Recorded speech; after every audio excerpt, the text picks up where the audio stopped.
Всем привет, кто смотрит мой канал. Сегодня, можно сказать, такое экстренное включение. Извиняюсь за грязную машину, только что приехал.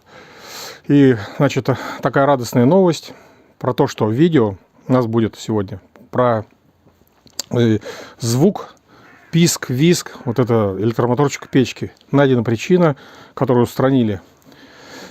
Совсем недавно было видео, если кто не смотрел, будет ссылка в описании под видео.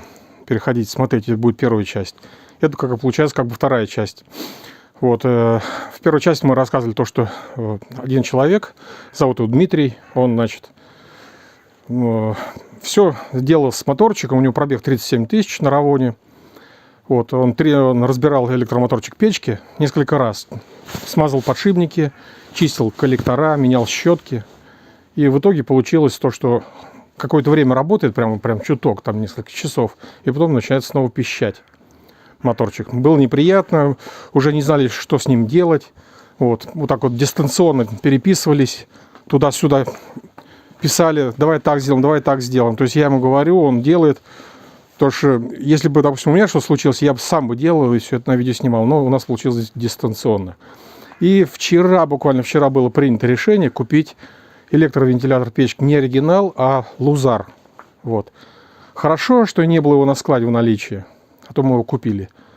То есть он как бы дешевле почти в 2 раза оригинального. Но так получилось, что его не было. И сегодня пришла такая мысль с утра у меня. То есть я ему как бы говорю то, что давай с тобой попробуем поменять подшипники.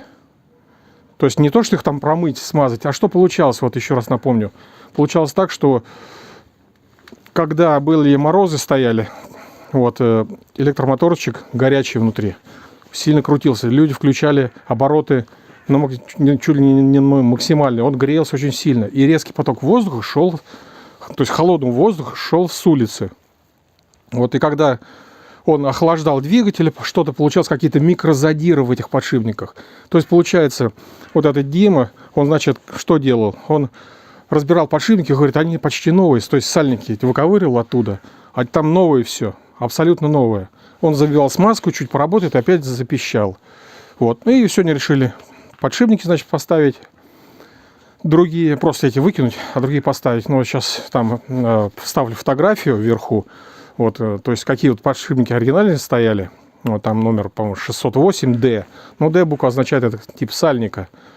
Скорее всего, если я не прав, поправьте меня, пожалуйста, в комментариях. Вот. И еще хочу сказать то, что вот он купил, значит, там подшипников, говорит, было очень море в магазине. Купил немецкие подшипники, ну, не будем фирму озвучивать, чтобы не было рекламы. И поставил. И я ему пишу то, что ты обрати внимание, что посадочные гнезда, куда он садится, то есть он садится на вал, на якорь электромоторчика. И садятся еще подшипники в посадочные места, в гнезда, вот, чтобы там люфта не было. Вот, я ему говорю, можно быть еще немножко герметиком обмазать, типа перматекса, такого чего-нибудь такого жесткого, и вставить, или жидкими гвоздями, чтобы их не проворачивал обоймы. Вот, ну и, короче, получилось так, что он все поставил, ну и с радостной вестью мне пишет то, что все отлично, все прекрасно. Вот. Ну, пока не было предела. Ну, в общем, сейчас вот сегодня день прошел. Целый день он отъездил. Все отлично. И на первой скорости, на второй скорости никаких писков нет. Вот. И, значит, хочу вас предупредить, друзья, то, что все равно, когда вот мороз, не включайте печку на максимальные обороты. Не надо включать. Самое большое 3-е положение. 4-е не надо. Вот именно вот в этом положении, скорее всего, и произошли микрозадиры в этих подшипниках. Как я еще говорил, до этого было видео, то, что раньше вот ставили втулки, потом, значит, завод стал модернизировать, стал ставить подшипники. Но чем подшипники хорошо? Вытащил якорь, сдернул его съемником, эти подшипнички, они вот такие небольшие, маленькие. Буквально там где-то, ну, сейчас диаметр точно не помню, но, в общем, там на видео будет показана фотография, то есть уже должны посмотреть. Вот, и не нужно их промывать, просто снимайте и выкидывайте, и будет то все отлично.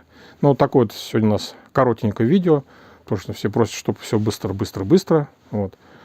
Ну, ставьте лайки, не забывайте, я думаю, это многим пригодится. Это не только равоноводам, а такие проблемы у многих машин, да практически у многих машин и все.